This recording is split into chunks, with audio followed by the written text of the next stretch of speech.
आजादी की लड़ाई लड़ने के लिए मजबूती से खड़ा होने की आवश्यकता है साथियों। ये आजादी दिलाने वाली चुनाव है साथियों। कब राजा का बेटा राजा नहीं बनेगा, अब इस देश का राजा वो बनेगा जिसके पास वोट होगा।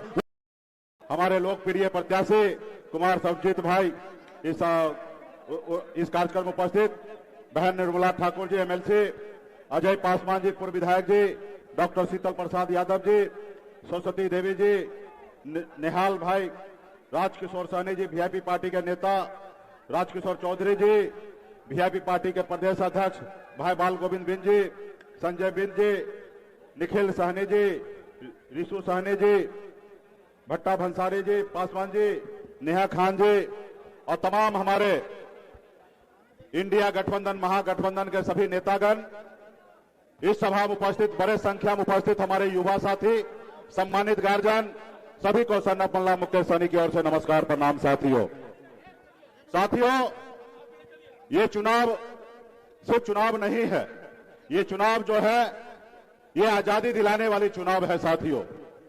जैसे कभी हमारे पूर्वज ने इस देश के लिए लड़ाई लड़ा, पहले ये देश गुलाम था, फिर हमारे पूर्वज ने अंग्रेज से लड़ाई लड़ा, तब जाके ये देश आजाद हुआ। और जब आजाद हुआ तो बाबा साहब भीमराव अंबेडकर ने हमें एक संविधान बना के दिए। वो संविधान में एक लोकतंत्र दिया। वो लोकतंत्र हमें बताती है कि पहले राजा के घर में बच्चा जन्म लेता था तो राजा बनता था, लेकिन लोकतंत्र में बाबा साहब ने हमें एक संविधान दिया। उसमें कहा कि अब राजा का बेटा राजा नहीं बनेगा, अब इस देश का राजा वो बनेगा जिसके पास वोट होगा वही राजा बनेगा। अपने वोट के दम पर राज्य का मुख्यमंत्री और देश का प्रधानमंत्री बन सकता। अब गरीब का बेटा, पिछड़ा का बेटा, दलित का बेटा भी राज्य का मुख्यमंत्री और देश का प्रधानमंत्री बन सकता है साथियों। और हम लोगों ने मजबूती से सर उठाकर आजाद भारत में काम कर रहे थे, लेकिन 2014 में एक ऐसा शक्ति आया, ऐसा सोच आया जो हिटलर के जैसा रहा। उन्होंने आया और हम लोगों को गुमराह किया। हम लोगों को कहा कि हम अच्छे दिन लाएंगे। हम लोगों को लगा कि शायद पहले से ज्यादा अच्छा दिन आएगा। उन्होंने कहा कि हम हर साल में 2 करोड़ युवा को नौकरी देंगे। हम लोगों को लगा सही बात है, देश में बेरोजगारी है, मोदी जी आएंगे, 2 करोड़ युवा को नौकरी देंगे हर साल। और हम लोग झांसे में आ गए। उन्होंने कहा कि जो विदेश में काला धन पड़ा हुआ है हम विदेश से लेके आएंगे, हर खेती के खाते में 15-15 लाख रुपया दे देंगे। हम लोग को लगा कि बैठे बैठे 15 लाख रुपया मिल जाएगा, हमारा युवा रोजगार करेगा और घर में जो समस्या दूर हो जाएगा। हम लोगों ने मोदी जी को ले आया, लेकिन क्या मिला हम लोगों को? आज देखिए साथियों, आज हमारा युवा जो है बेरोजगार है। सारे सरकारी संपत्ति को बेच बेचकर फुटानी किया जा रहा है।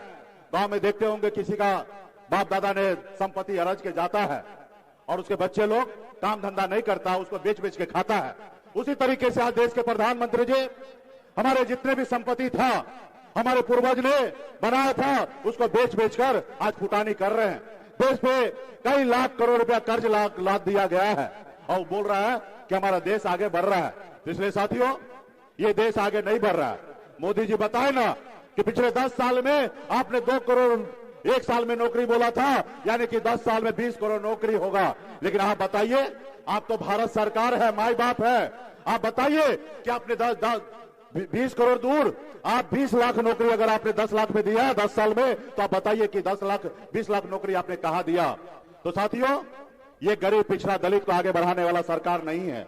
ये सरकार जो है वो नागपुर में आरएसएस के कहने से ये सरकार चलती है। ये कभी गरीब पिछड़ा का नहीं हो सकता साथियों, गरीब पिछड़ा का नहीं हो सकता। इसलिए अपने हक अधिकार के लिए, अपने युवा गरीब भाई के लिए आप लड़ाई लड़िए। ये नहीं चाहता कि किसी गरीब का बेटा आगे बढ़े। आप देखिए ना, मुझे ले लीजिए, मैं संघर्ष करते एक मछली मारने वाले का घर में जन्म लिया, गरीबी में जिंदगी जी रहा था। ऐसे घर में जन्म लिया जहां अगर 2 रोज मछली ना मारा जाए तो तीसरे रोज घर पे खाना नहीं बनेगा। ऐसे गरीब परिवार में जन्म लिया। 18 साल की उम्र में घर परिवार को छोड़कर मुंबई जैसे शहर चला गया, मेहनत मजदूरी करता था, 900 रुपया महीने पे नौकरी करता था। रहने के लिए घर नहीं है। और उसके बाद बिहार में खास करके निषाद समाज के बिंद बेलदार, नुनिया, मलाह, चाय, तियर, बनपर, गंगोता, इस सभी के हक अधिकार के लिए लड़ाई लड़ने लगा और संघर्ष करने लगा। और आपने देखा 2020 में हमने 4 विधायक बनाया था, अपने दम पर बिहार में मंत्री बना, अगर हम समर्थन नहीं देते 2020 में तो नीतीश कुमार बिहार का मुख्यमंत्री नहीं बनता। निषाद मल्ला का बेटा के समर्थन से बिहार में सरकार बना था। लेकिन उस सरकार में देखे आपने क्या हुआ, हमारे चारों विधायक को खरीद लिया, हमको मंत्रिमंडल से बाहर कर दिया। वो देखा कि एक मल्ला का बेटा हमारी बराबरी कर रहा है, इसको रोको, खत्म करो। वो नहीं चाहता कि गरीब का बेटा, एक मछुआरा का बेटा सर उठा के जिए। उन्होंने हमें रोड पे लाने का काम किया साथियों। इसलिए साथियों, ये नहीं चाहता कि कोई गरीब का बेटा सर उठा के जिए। उनको हर तरह तरह के परेशान करने के लिए लगे रहते हैं। इसलिए तमाम हमारे जितने भी पार्टी के नेता हैं, युवा साथी है, सब जितने भी यहाँ पे है, आप सभी को आजादी की लड़ाई लड़ने के लिए मजबूती से खड़ा होने की आवश्यकता है साथियों। इसलिए तमाम यहाँ पे आप लोग आए हैं, मजबूती से देश को बचाइए। ये देश में अभी इस बार अगर गलती से वो आएंगे, ऐसे तो आएंगे नहीं। ये देश ने मूड बना लिया है कि जो झूठ बोलने वाले हैं उनको अभी लाएंगे नहीं। इसलिए साथियों, मजबूती से साथ दीजिए ताकि हमारा देश आगे बढ़े। ये लोग आएंगे तो इस बार हमारा संविधान को बदल देंगे, और जब संविधान को बदल देंगे तो गरीब, पिछड़ा, दलित को फिर वो गुलामी की जंजीरों में बंध जाएंगे साथियों, गुलामी की जंजीरों में बंध जाएंगे। तो क्या आप लोग लड़ाई लड़ने के लिए तैयार हैं? तो निश्चित तौर पे आप सभी के लोकप्रिय प्रत्याशी हमारे कुमार शमशेद भाई है, इनको मजबूती से जिताइए और आपका नेतृत्व करेगा और दिल्ली में हमारी सरकार बनेगा।